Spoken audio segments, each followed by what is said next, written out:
21st of November 2023. This is another edition of my Loose Cannon series, and I want to start it off by sharing this with you. Why do we call a dangerous person a loose cannon? Blame Teddy Roosevelt.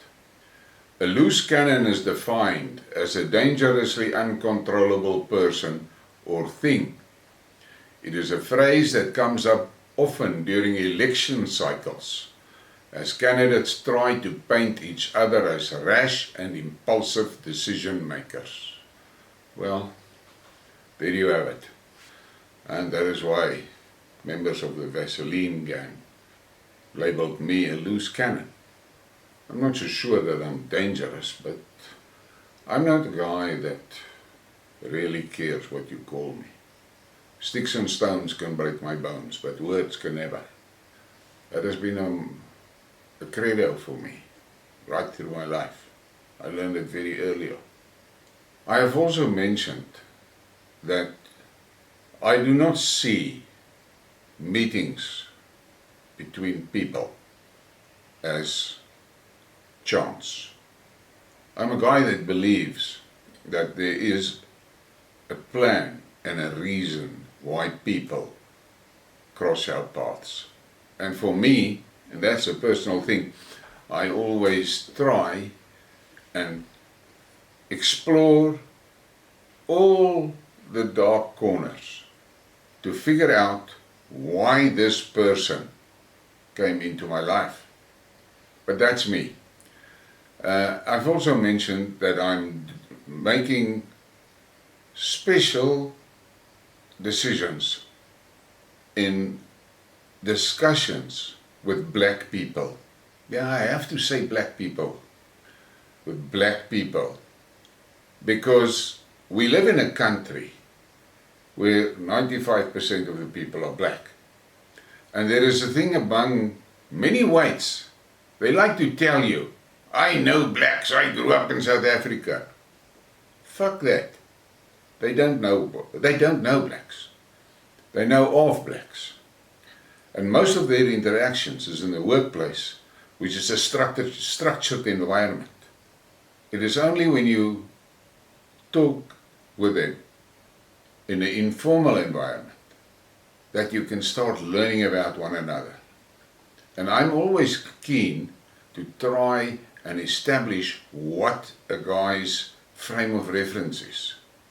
Now, one of the things that I found quite challenging in my interactions with blacks is that by nature, Boere has got actually, let's call it a raw sense of humor, and we are also people that don't really, our feelings don't get hurt easily.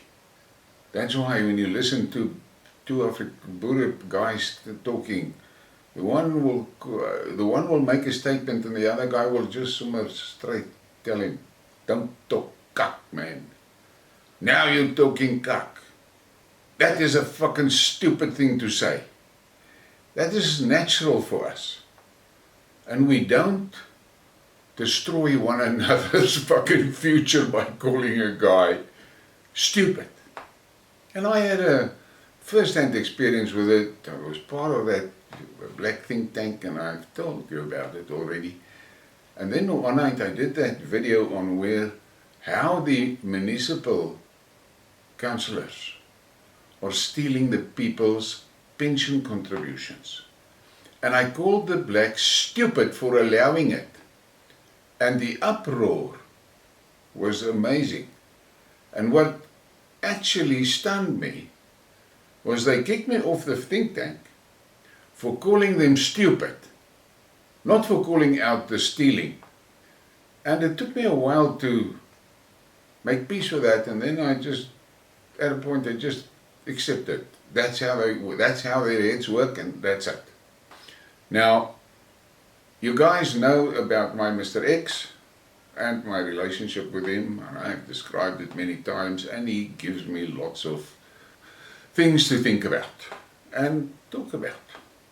And then recently I was approached with a friend request on Facebook by a black guy. And he's got a fairly big following on Facebook, but he is focused on commentating on rugby and things like that. And I was a little bit curious, why would this guy want to be friends with me? But I accepted the friendship request, and then we had some discussions, and then we had a long 2.5-hour video chat and so. And once again, I tried to figure out what is his frame of reference. And I must say, he has given me a lot of things to think about. And he has given me a damn good insight into how they perceive things. And that made me think. And it made me think a lot. And then yesterday, I shared with him the video interview of Ike Khumalo. And the responses I got from him was really enlightening for me. And I realized, yes, this is one of the big problems we have across racial lines in South Africa. We do not take enough time to get ourselves informed of the other party's frame of reference. We just naturally assume that they see things the same way that we see. But he asked me a few things about apartheid. And in this loose cannon, I'm going to talk about a few things. And I decided to do it as a loose cannon because I'm not going to try and sugarcoat anything and say and be cuddly with anybody's feelings and so forth. Fuck the feelings. That's my motto on it. And because feelings brings you nowhere. Feelings just affects your mental state. But feelings, there's nothing constructive and concrete that can come from feelings. So, fuck the feelings. That's how I go about that. And he said to me that the perception among the blacks about apartheid is in many cases very different from what Ike Khumalo said, but he said what the thing that he wanted to hear from Ike Khumalo is actually, does Ike Khumalo want to go back to apartheid or not? And if not, why not? And if he wants to, why? But I'm going to try and touch a small part of the apartheid issue in this presentation.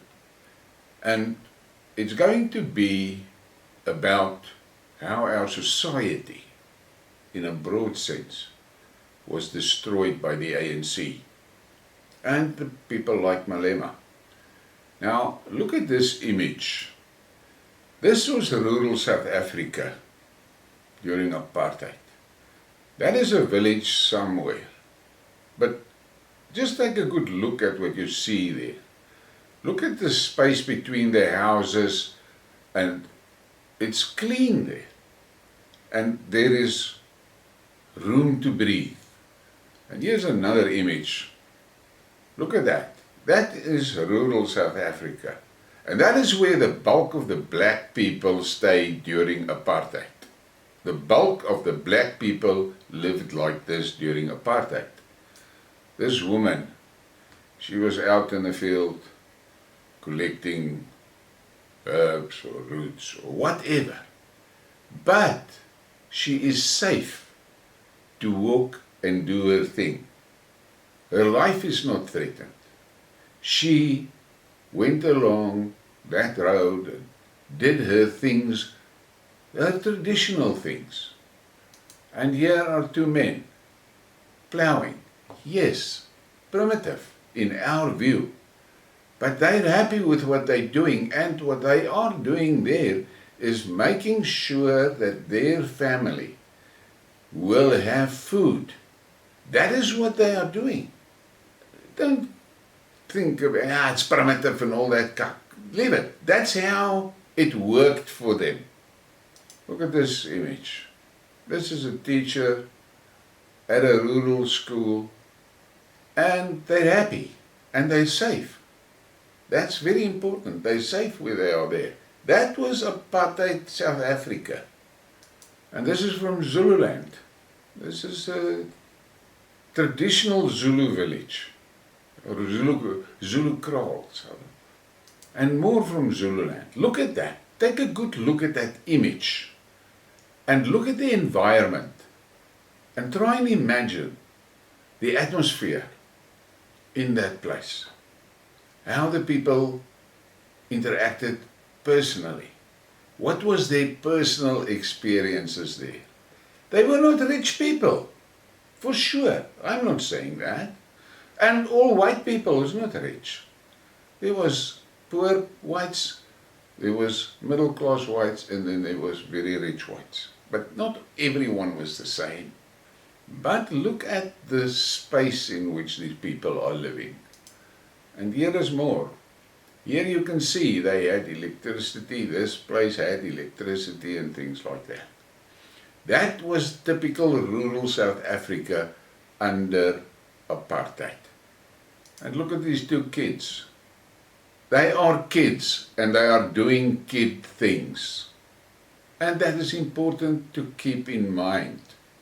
They were growing up in a healthy environment. Not a rich environment. Yes, they were poor. But everywhere in South Africa were poor people. And this is what the apartheid government did, and this was based on the principles of Hendrik Verwoerd. And South Africa had the homelands, but the government was very focused on decentralizing the industrial zones. Why did they do that? Because they understood the importance of providing the job opportunities where the people are.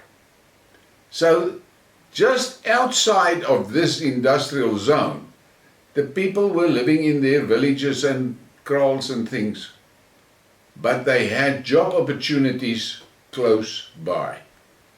And here's another industrial zone in a rural area. This is provision for small businesses, and in many of these industrial zones, there were black entrepreneurs. There were big corporate investments. And the government pushed hard for that and gave the guys a lot of tax benefits and so forth for settling in these industrial zones. But there were more than enough room for private blacks to start their own businesses. And the beauty was they were not in competition with Pakistanis and Somalis and Chinese people. There were South African companies that formed the hub of these things, and then the surrounding opportunities were for South African black people. That is the truth, that's the reality. That is apartheid South Africa. That is how it worked. And then you look at this. This is the development of an industrial zone. But look at the surroundings. It's in rural South Africa.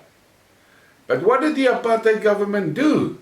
Made sure there was good road connections and rail connections, so that whoever operated in those zones was connected to the main hubs.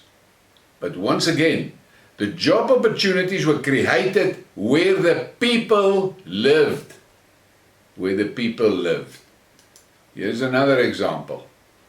This is in rural area. Look at the quality of the buildings, look at the quality of that park. All of it was done properly, managed properly. And there were opportunities for blacks to establish their own businesses without competition from Somalis and Pakistanis and Chinese and all of that. You know the story. But then, and you must go and take a look at what Bophuthatswana was looking. Bophuthatswana was a bustling, growing homeland. And the thing was creating opportunities and wealth for the Tswana people. And then comes the ANC. And you must ask yourself, why did the ANC destroy the decentralized industrial zones? I experienced it. Well, I had a business that was doing a lot of business in Kwakwa. That industrial zone in Kwakwa was pulsating. And the people around the zone, all of them were employed. You drive through there, I had to go there many times, you drive there, you see children walking in the streets, you see women walking in the streets, you see the hawker stands, there was schools, everything was there. And that industrial zone was a bustling zone. And there were many small black entrepreneurs active in that zone. That Kwakwa zone today is a derelict. You must ask yourself, why did the ANC do that? And they destroyed all the decentralized industrial zones. In other words, they destroyed the job opportunities where the people were living. For me, that is a fucking evil thing they did. But you must understand, they had full control over the whole country and they could do what they like. You must ask yourself, why did they destroy Bophuthatswana with so much vengeance? Go and look at Bophuthatswana today. The sports stadiums is fucked. The universities is fucked. The schools is fucked. The industrial zones is fucked. Everything is fucked. Nothing is operating. Zip. Nothing. You must ask yourself why they do that. And then look at this image. And those people that were living in rural South Africa, in their kraals and their villages, their traditional villages, this is where they ended up. And this is right next to the major cities. And this is not something that is scarce. Under the apartheid regime, there was no squatter camps. But look at this. And all of you know things like this. What is these people's quality of life? What quality of life do they have there? They're still poor, but now they are unemployed as well. They are bundled together like that, in that stinking, filthy squatter camp. Their quality of life is fucked. Their future is fucked. But the elite, ANC elite, they sit safe and sound in their mansions, far away, removed from it. They will go here in election time. And it was not only the blacks. Look here, this is a white squatter camp.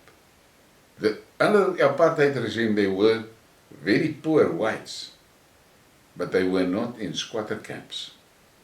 And many blacks enjoy seeing images like this. It gives them a thrill, especially this EFF supporter, keyboard warriors on Twitter and so. They jubilate about images like this. But what they don't understand is that this is just a small portion of the big problem. But this should be an indication to them how a country can be fucked up. And then look at this one. What is the quality of life for these people? These people, now, I'm going to ask the question, but I'm going to go back and just refresh your memory. Look at this image, and then you look at this image, and ask yourself, what was better? This rural village you see here, this is under apartheid. What you see here, this is under the ANC. I'm not going to try and cover all the bases. I'm giving you an idea. These are the things that I, as a white man, experienced and saw with my own eyes. And yes, not everything about apartheid was good. There were some bad shit in apartheid. But if you take the time to go and research, you will find that under apartheid, the government invested heavily in black education. Why? Because the government knew that for a growing South Africa, they are going to be desperately short of labor, skilled labor, educated labor. But the people like Malema will whip the crowd into a frenzy and burn a school down, burn a library down, burn a university building down. And they feel fucking big and strong and important when they do that. But they don't understand that that action that they commit there will fuck their own community in 15 years' time.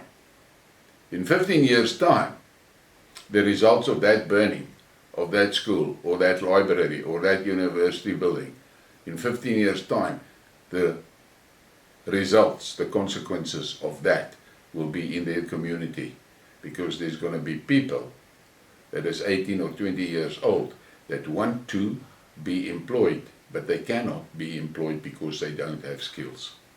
They're unskilled and they are uneducated.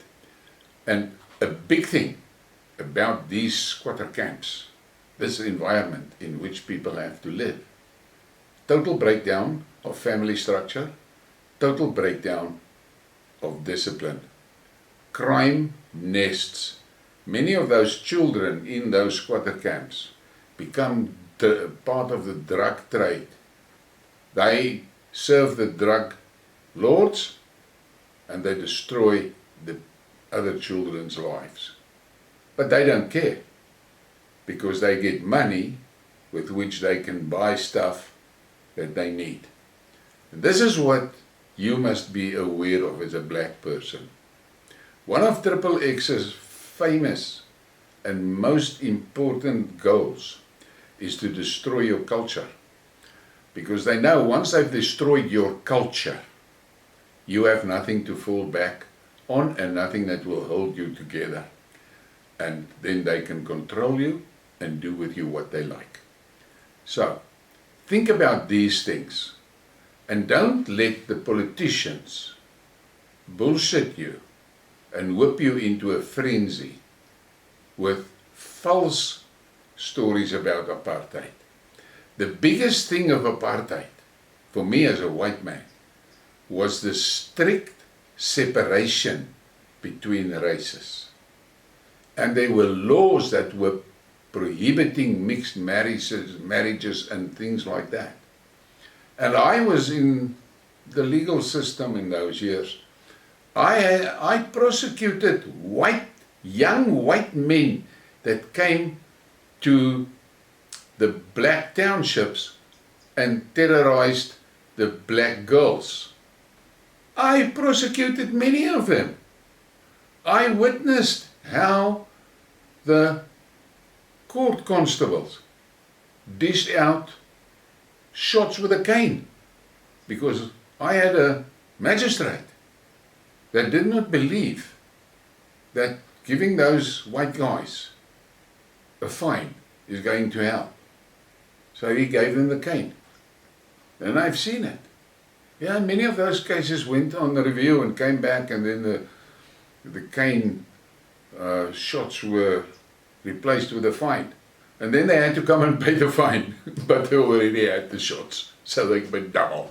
And I liked it. That's how it worked. It is so important for me that we have to protect our cultures. The black cultures, the white cultures, they must be protected. Because, I've said it many times, I am 100% convinced that the only people that will survive the onslaught of Triple X, and that onslaught is fucking horrible, and they are planning to wipe us out, our survival lies in our tribes. And that is it. Those cosmopolitans are going to be slaughtered. Doesn't matter what your color is, what your race is, what your religion is. You're a cosmopolitan, you will be slaughtered first. It is the people that has got strong cultural ties and know their tribes and is close to their tribes. The tribes will survive. Please give me a like and subscribe to the channel. The subscriptions is important, very important. It costs you nothing. Just hit that subscribe button and that bell. And share the thing. It is important to share. Thank you.